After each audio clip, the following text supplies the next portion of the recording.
One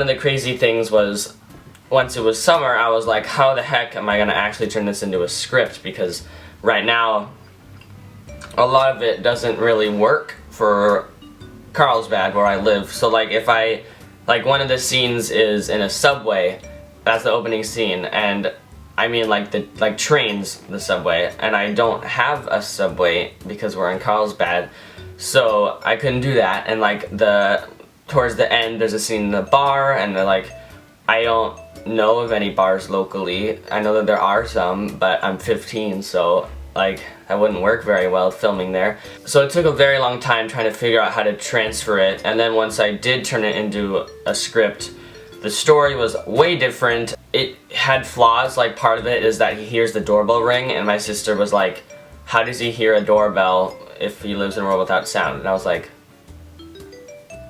I'm gonna go change it. So I had a lot that I needed fixing with. The first ending was that I'm not in it. So a girl named Jill comes up to the door and asks if he's interested in singing lessons. He is like all shocked because he can actually hear her, which is crazy. And so so Jill leaves, and he's like going crazy because he's like, well, I can hear her, but I still got a big shock because I had to tell her no.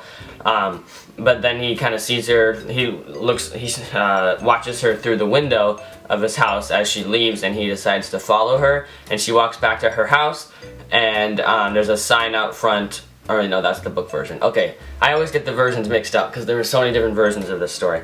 She's like, oh, I didn't see you, like you scared me, and he says like, are you and then she says like, are you interested in the singing lessons? And so he's like, should I say something, should I not say something? And then he starts to speak, and it turns out that his brain doesn't remember how because it's been so long. And I really liked how that turned out because I thought that was totally like Twilight Zone, unexpected. But then when I was writing the script and I finished it, and I was like, how on earth am I supposed to show in a film that he can't remember without him saying, I can't remember? So I was like, that's a bit of a dilemma, I have to change that. So of course I changed it, and it was a whole new thing, and so then there was many different versions, and I almost had it done, but I still need a little bit more, so I ended up getting help from my friend who's also in broadcasting, Nick Everekian. So you're probably not watching this, but just in case, thank you again. You turned this around and made it a great story, so that he helped me come up with the idea for ASL, as well as my sister. So I really liked that ending, and it turned it into a great story.